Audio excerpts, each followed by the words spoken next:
Welcome back to Paul's Tech News. It should come as no surprise that since I canceled all tech news in and throughout the world for 2+ weeks so I could take a bit of a rest and get some leisure time, a bit of a vacay, the sudden stoppage of the flow of information caused a constipationary jam, a blockage that the tech news has been straining against with sweaty exertions in an attempt to dislodge it and restore comfortable regularity. And while constipationary jam might sound like a delectable new spread to try on your breakfast bagel, in truth, the process of clearing out those pipes is fraught with danger and the ever-present threat of seepage. So I'm glad you called in a professional, me, to properly expel the bulk of the detritus and strain out the meaty chunks still worthy of a second look.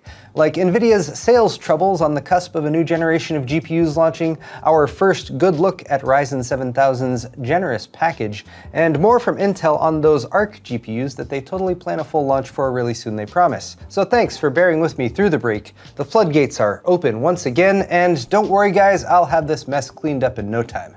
Sorry about the smell. Excellent!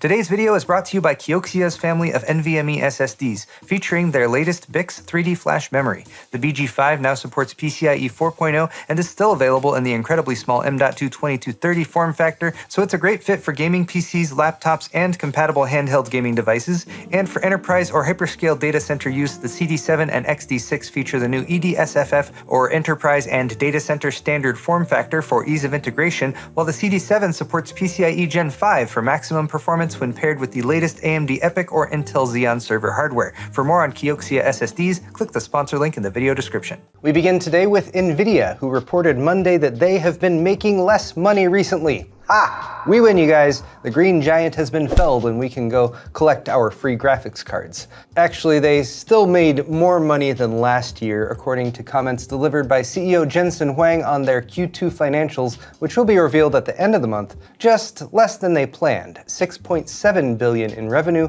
down from $8.1 billion as previously forecasted. A modest $1.4 billion adjustment blamed on weaker than expected demand for gaming products like GeForce GPUs. Aha! It's the fault of those damned gamers again. Why can't you guys just give Nvidia more of your money? Never mind the coincidental coincidences such as the cryptocurrency crash in recent months, Ethereum being poised to switch to proof of stake, and the steadily increasing flow of used cards through the secondary market. No, it's the gamers who are to blame. On the plus side though, Jensen did say that they are taking actions with our gaming partners to adjust channel prices and inventory, which could mean more fire sales on RTX 30 series cards, like the $1,000 off a 3090 Ti that EVGA posted, also coincidentally on Monday. And they'd better get those smelly old 30 series cards pawned off to half-witted rubes ASAP if they want to make room for the 40 series, which is looking quite impressive if these unsubstantiated leaks are true.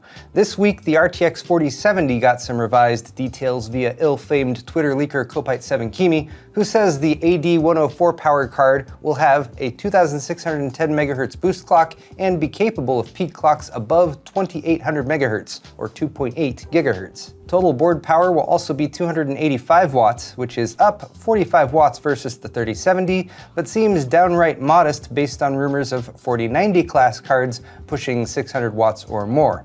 Great job anchoring there, Nvidia. Extrapolating this data alongside info from other leaks, so please note that this could all be proven wrong at some point, indicates the 4070 would boast about 40 teraflops of raw FP32 compute power, half or so of what's expected from the RTX 4090, yes, but also on par with the current best card in the 30 series, the 3090 Ti. So it's no wonder EVGA had a fire sale on those this week, since hopefully the RTX 4070 will sell for closer to $500 like the 3070. The 40 series launch will likely kick off with the RTX 4090 in October, but additional cards might still be held back based on market conditions and whether or not Jensen feels we've been adequately punished for stealing his $1.4 billion.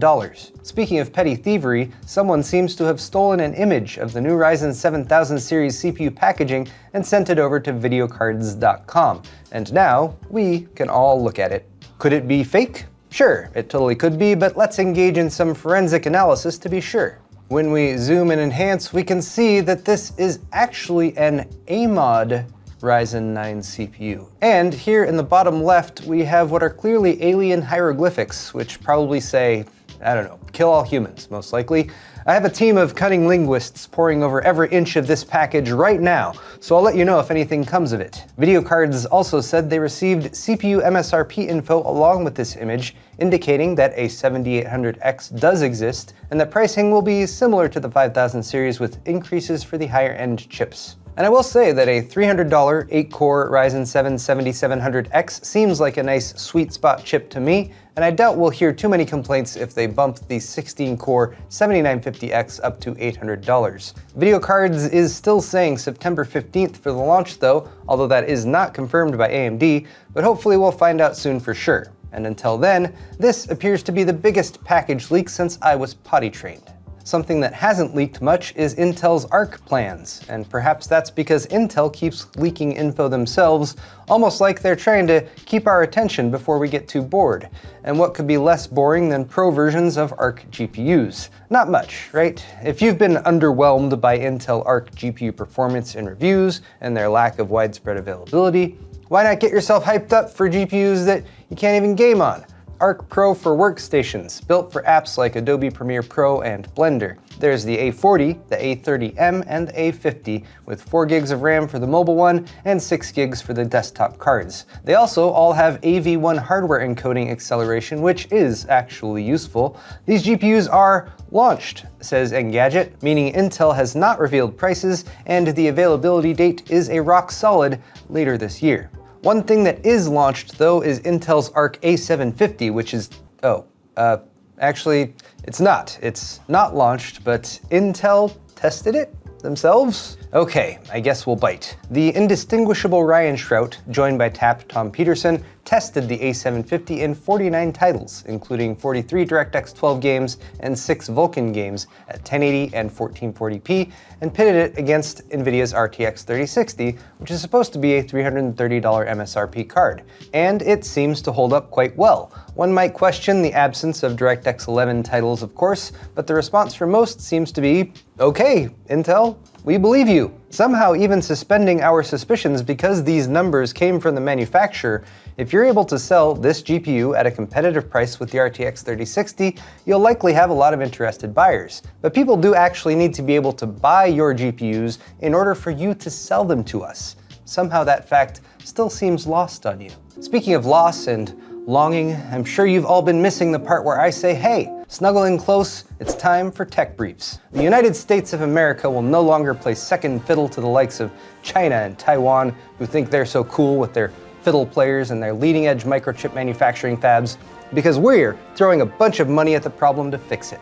The CHIPS Act rolled up into the massive doobie that became the $200 billion plus CHIPS and Science Act of 2022, smoked its way through Congress, and was signed by President Biden on Tuesday, providing $52.7 billion to increase domestic semiconductor production and research over the next 5 years, $39 billion of which goes to manufacturing, so the fab holders and builders like Intel, with $13.2 billion earmarked for R&D, accessible to chip developers like your AMDs, Nvidias, and yes, also Intel. It passed 64-33 in the Senate and 243-187 in the House, so it was legitimately bipartisan. And hey look, Micron already wants to invest $40 billion in US chip manufacturing, so I guess it's working. Speaking of investing in America, Jared Motch, owner of Washtenaw Fiber Properties LLC, has been rolling out fiber to his community since about 2018, when he decided starting his own ISP company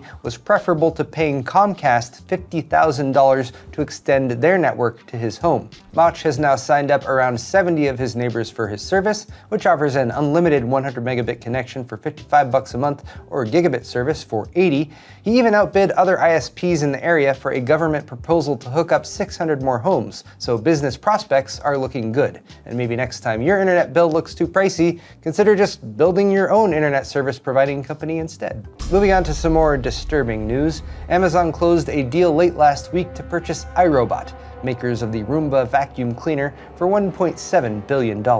And while some said, what's the big deal? Amazon will now sell Roombas and all the cheapo Roomba knockoffs that pervade their e-tail site. Others see this as a further push by the Bezos behemoth to gather data about you. 40 million Roombas already exist in the wild, awaiting over-the-air updates from their new corporate masters to begin uploading the floor plans of your homes so they can be cross-referenced with your Whole Foods shopping list and your One Medical Health records in order to reveal the deepest facets of your nature and how they can be exploited to sell you more shit. Probably more Roombas. Then they'll overpower us with superior numbers. The end is truly nigh. And what better way to distract yourself from an army of robot vacuums than by kicking up your feet, so they're out of sucking range, and watching a movie on your 97-inch OLED TV from LG. But who has time to set up a 5.1 surround sound system these days, especially with all those carnivorous robot vacuums rolling around? No problem, says LG.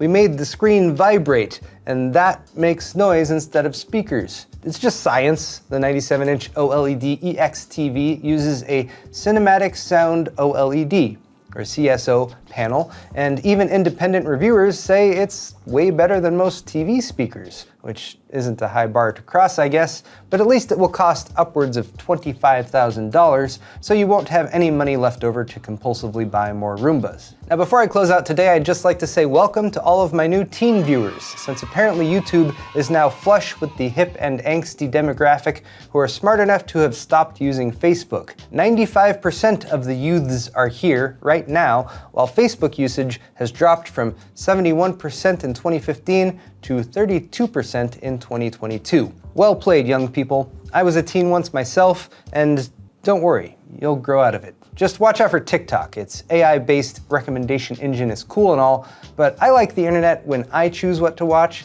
instead of some murky and scarily powerful neural network. Oh, but you can follow me on TikTok, though. I posted there like months ago and then I forgot I had it. But hey, it's good to be back. Thanks for watching, guys. There you have it, tech news for the week. And if you liked it, click that like button or leave me a comment down below. While you're down there, all the articles I talked about today are linked in the description if you're interested. You can also check out my store at paulshardware.net for high quality merch, including new t-shirts like this one that I'm wearing right here. It's a pretty cool design. I like it a lot. It's called the 3x3 8-bit grid because I have no imagination when it comes to naming my t-shirts, and it's the cool special ink one that kind of sets into the fabric and it's very breathable. We also have hoodies, beer sets, and more, of course, so thanks for your support there. Subscribing to my channel is always a good call too. Thanks again for watching, everyone, and we'll see you next week.